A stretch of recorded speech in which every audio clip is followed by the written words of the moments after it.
representing the business of boxing. Ladies and gentlemen, let's hear it for manager Marty. Thank you. You're far too kind. Thank you very much. Ladies and gentlemen, members of the jury, members of the Roll the Tape film crew. First and foremost, I am not feeling well. But you know what? We don't make no excuses. This is boxing, okay?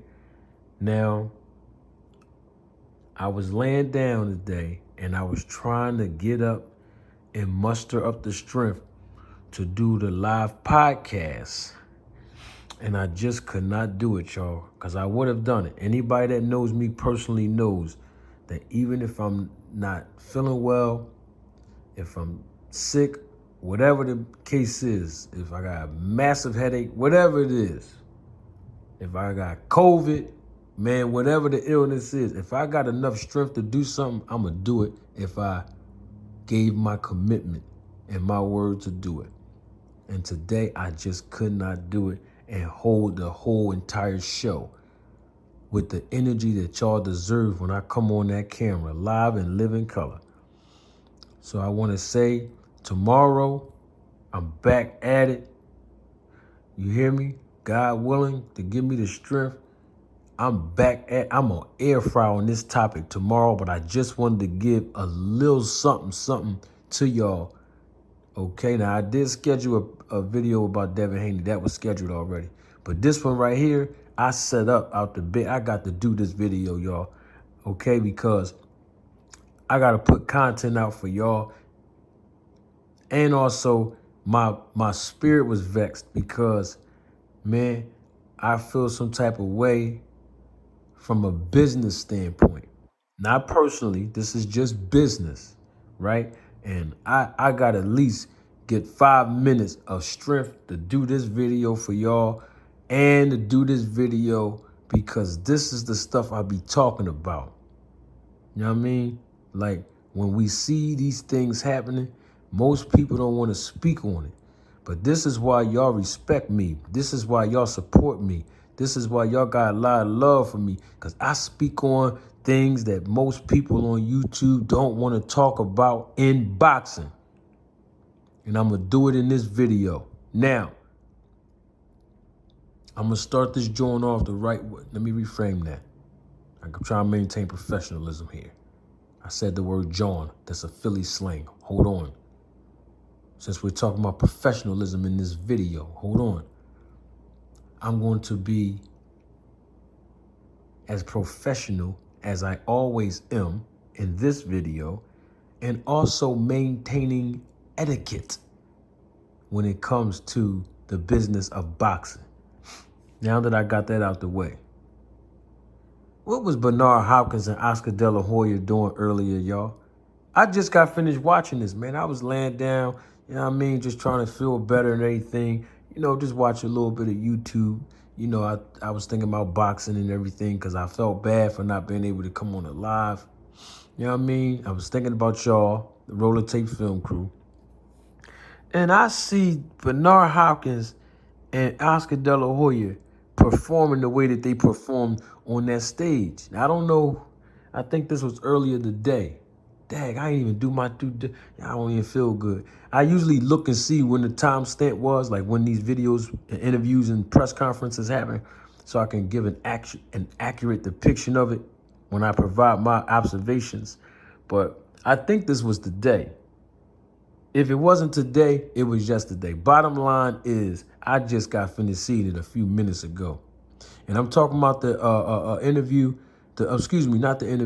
the press conference with Ryan Garcia fighting the guy, I don't know how to pronounce his last name, right? I think his name Oscar something. He's fighting this Saturday night. Ryan Garcia is on the zone, right? Now, I want to say this because Bernard Hopkins and Oscar De La Hoya, the way that they performed at that press conference, right? That made me, that kind of bothered me, y'all. You know, I'm going to keep it real with y'all like I always do. That bothered me from a professional standpoint. Someone who represents the business of boxing. And let me tell y'all what I observed so that y'all can understand what I'm talking about. Ryan Garcia was sitting there, you know what I mean, as he was supposed to, at the table. Bernard Hopkins get up there and he threw some jabs at Ryan Garcia. It was a subliminal, and we know B-Hop do a lot of subliminals, right? But today, it was more obvious than before. Now, I'm going to tell y'all something. Some of y'all that's new to my channel, y'all may not recall this, right? But some of y'all that's a part of the Road to Take film crew, my day ones, y'all remember that video I did? Matter of fact, it was one of my highest viewed videos on my channel. I did a video on my observation of Oscar De La Hoya and Bernard Hopkins leaving Ryan Garcia there by himself after he lost to Tank Davis. Y'all remember that? Well, anyway, that's how I felt today, looking at what happened. Now, back to the story if some of y'all didn't see it yet. Now, Ryan Garcia, he hears Bernard throwing jabs at him and subliminal shots that he's throwing. You know what I mean? So Oscar gets up there, you know what I mean? And not only that, but Oscar did an interview, because this had came on in the next video afterwards, where De La Hoya was like saying, oh, he a kid, and you know how these kids don't, something that, you know, stuff like that. You know what I mean? Throwing shots at Ryan Garcia.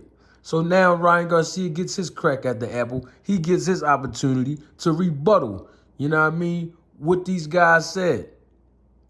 Or rather to give a rebuttal, to rebut what they're saying. They, meaning Oscar De La Hoya and Bernard Hopkins. And while he was up there talking, right, to express himself, he has a right to respond to what they're saying, right? De La Hoya doing all these facial expressions, standing behind him, you know what I mean, having a temper tantrum and mumbling under his breath. That bothered me. We're professional boxing managers, professional boxers, professional boxing promoters. We're professional. It's not personal. It's just business. And even if Oscar De La Hoya didn't agree with what Ryan Garcia said, he should have just maintained his poker face. Don't have no facial expressions. You're the professional. You're the promoter. You promote this young man.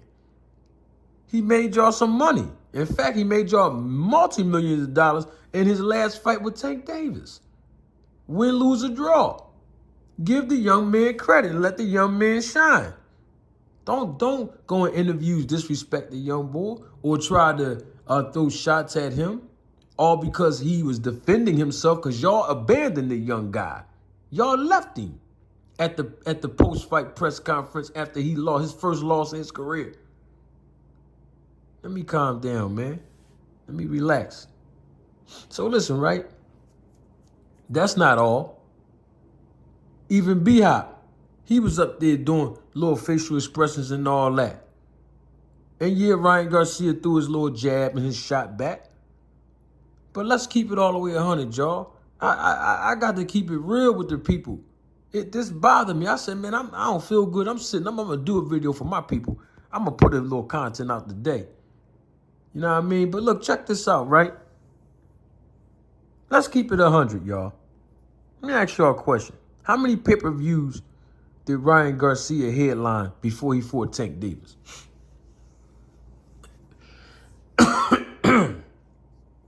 Excuse me for that. None. I'm sorry for coughing y'all like that. None. None. Zero. Let's keep it real. Zero. The young man did not headline one pay-per-view before he fought Tank Davis. This guy, Ryan Garcia, was supposed to be Oscar De La Hoya's bread and butter. Okay? He's supposed to be the #1 top dog over there, being the youngest champion that Golden Boy Promotions was promoting. And the young man, to my understanding, has over 10 million, to my understanding, 10 million social media followers. Now I'm not saying that always automatically excuse me, that automatically translate into pay-per-view buys, but it means something. It is very helpful when you have casual fans, not just casuals, but even the younger demographic buying into boxing. Yes, absolutely. Now, I know for a fact that he ain't sell more than Tank Davis. But my point that I'm trying to bring out and illustrate is the fact that Ryan Garcia has the goods. He looks like a stud. The young man don't have a scratch on his face. He's in shape. His hair always intact. You know what I mean? He got that pretty boy swag. He got all the girls like him. You know what I mean? He can fight in the ring. In other words, he meets the qualifications and requirements to be a number one superstar on a promotionals on a promotional company's roster. And the young man did not receive one opportunity to be a headline of a pay-per-view before Tank Davis. That's not good promotion if you ask me, according to the qualifications and requirements and standards, right? Now, with that being said, also, let's keep it 100.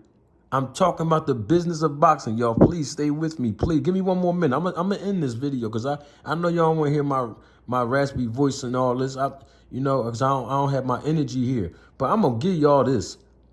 I'm going to give y'all the business of boxing. This is what y'all came to see. I'm going to give the people what they want. No excuses in boxing. Sick or not, we give the people what they want. Now, let's keep it real, y'all. Let's be honest. Let me give y'all how the business of boxing work. Let me give y'all an example. When the last time you seen, you know what, I ain't going to ask that question because I even know that. I can give you 10 answers for this. I'm going to reframe it with this here.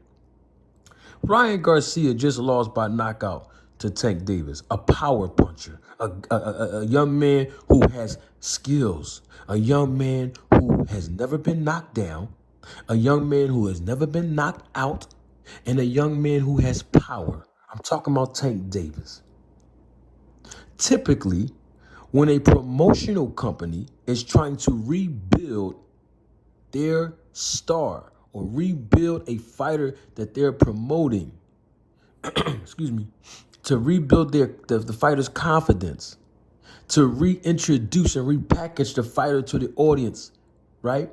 The fan base, so that the fan base can have short-term memory loss, right? So that they can continue to buy in to the image of that fighter coming back from a loss. The promotional company usually, typically, by all standards, put that fighter who's coming off of a loss, especially a devastating one on pay-per-view, in front of millions of people by knockout or TKO. They usually place the fighter in a more safer fight with a more safer, durable opponent in the next fight. But this guy, Oscar, I forgot his last name, but this guy, Oscar, watch how he make De La Hoya and Bernard look bad. I'm talking about the opponent of Garcia is making them look bad because they chose this opponent for Ryan Garcia. Why did they choose him? If he maintained the same similarities as a Tank Davis. What I mean by that, I just told y'all a few seconds ago, Tank Davis never been knocked down, never been knocked out, and he has power. Well, isn't this guy, Oscar, never been knocked down, never been knocked out, and has power? So why would the promoter put their number one guy in the ring with a fighter who has those three similarities to Tank Davis, whom TKO Ryan Garcia in his last fight? Why would y'all do something like this? Do you understand? So now I see why Ryan Garcia feels some type of way. And he said it up there at the podium. Y'all want him to lose. And so I got a message for Bernard Hopkins. I got a message for Oscar De La Hoya right now.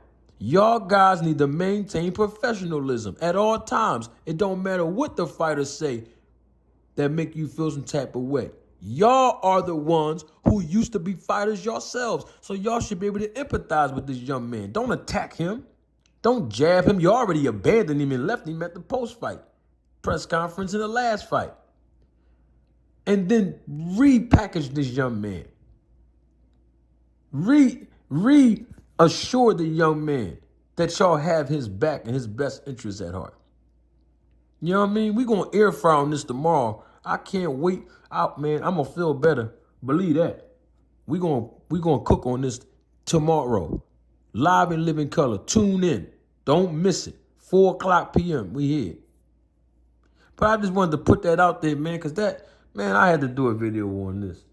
I'm sitting there laying down, man, tossing and turning. I said, man, I got to get up and get the people a video, man. This whole thing bothered me. And they doing facial expressions and mumbling under their breath, like Ryan Garcia did something wrong to them. Now, they already done been through this whole thing legally because there's a lawsuit on the table. There's a lawsuit that's still pending, to my understanding, between De La Hoya and Garcia. You know what I mean? But Ryan Garcia, if you listening to this, and any of y'all that know that young man, I want y'all to send him this video. Because I got a message for him. Like I just had a message for De La Hoya and Bernard. Ryan Garcia, you already over there with Derrick James, right? Okay, then. So there's one more step you need to make. And I told you, Ryan Garcia, in that last video that I did, when those two guys abandoned you, when your promoters abandoned you. What did I tell you to do, Ryan? You didn't do it then. You probably didn't even hear that video. I'm sure you didn't. But you better listen to this. Call Al Heyman.